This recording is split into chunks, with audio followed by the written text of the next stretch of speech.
Bonjour et bienvenue sur le Journal du Geek. On est maintenant chez HTC, donc dans le hall 1, avec forcément le tout nouveau HTC One X. Donc c'est le smartphone haut de gamme chez HTC qui est certifié forcément Beats Audio, qui vous propose un écran de 4,7 pouces avec une résolution HD 720p, un processeur quad-core de 1,5 GHz et forcément Android 4.0, donc Ice Cream Sandwich avec la nouvelle surcouche Sense 4. On attaque directement cette nouvelle surcouche tout simplement parce que HTC est quand même le constructeur qui arrive à modifier totalement un OS de manière à ce qu'on ne voit plus rien, et c'est le cas justement avec ce HTC One X, puisque dès le départ vous entrez par exemple dans la barre des menus. On n'a plus accès, comme d'habitude, au design néon qu'on découvrait avec le Galaxy Nexus. Ici, on retrouve vraiment le design typique de HTC. Alors, ça va vraiment très très loin, puisque même quand on va dans le à propos, on connaît bien, il faut entrer dans les softwares informations, comme quand c'était le cas avec Sense 3.0. Voilà. Après, bon, évidemment, j'ai essayé d'aller vite. On n'a plus l'effet carrousel qu'il y avait avec le HTC 3.0. On retrouve le menu des applications. Comme vous pouvez le voir, il a été modifié par rapport à Android ICS de base. Donc là, on a nos applications, les applications qu'on utilise le plus, les dernières applications téléchargées. Vous avez un menu ici qui vous permet de ranger par ordre alphabétique ou par ordre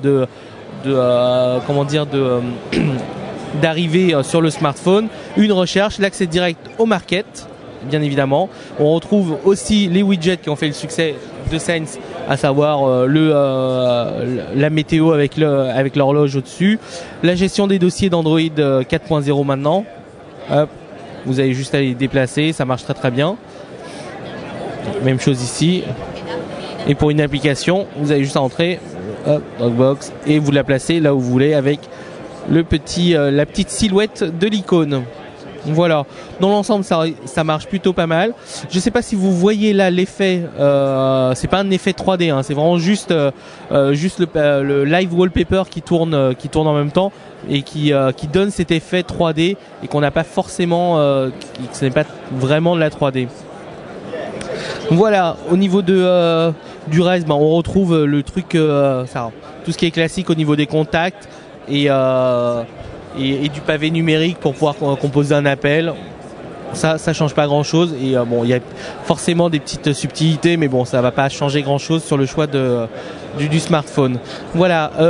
Dernière petite note, donc il sort en 3G pour nous en Europe, avec une capacité dans ce modèle de 32 Go seulement et 1 Go de RAM. Quand je dis seulement, c'est qu'il n'y aura pas de modèle 16 Go, pas de modèle 8, pas de modèle 64.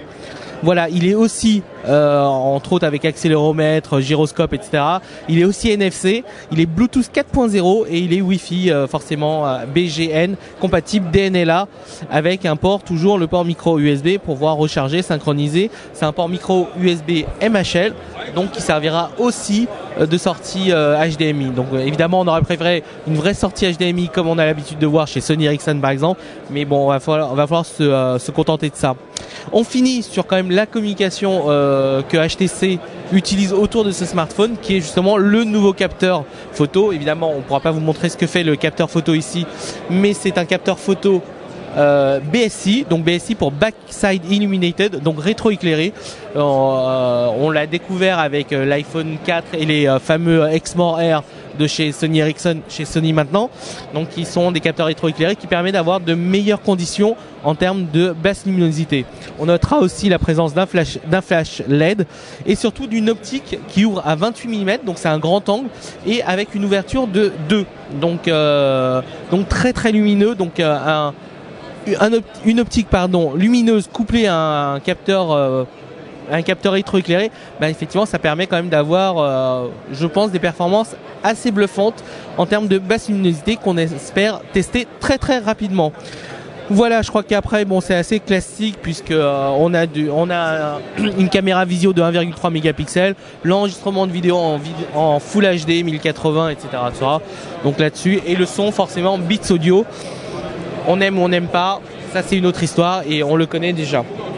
Voilà, et pour finir, donc capacité, la batterie propose une capacité de 1800 mAh, ce qui est plutôt pas mal puisque la moyenne tend vers les 1500-1550. Voilà. Au niveau du poids, eh bien, il fait 130 grammes, ce qui fait qu'il est pas très lourd. Il est à peine plus lourd qu'un Samsung Galaxy S2. Et quand vous le prenez en main, là, il est assez fin. Et il arbore aussi ce design qu'on a découvert quelque part avec le Nokia Lumia, puisque c'est un peu ce design galet, c'est-à-dire qu'on a l'écran qui ressort par rapport à la coque générale.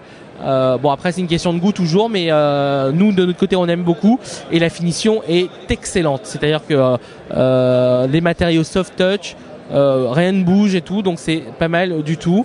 Maintenant, alors que Google préconise d'utiliser Android maintenant sans boutons sensitifs et autres, ben on découvre encore les boutons sensitifs assez typiques à HTC, tout simplement parce que les Américains aiment encore les boutons, ça au moins avoir des boutons physiques, donc que ça soit physique ou sensitif, et c'est peut-être pour ça, pour éviter d'avoir plusieurs versions à gérer. HTC et pas mal d'autres constructeurs continuent sur ce segment de smartphone avec des boutons hardware. Voilà, je crois qu'on a fait le tour. Et puis si vous avez des questions, n'hésitez pas. Et à très bientôt sur le Journal du Geek.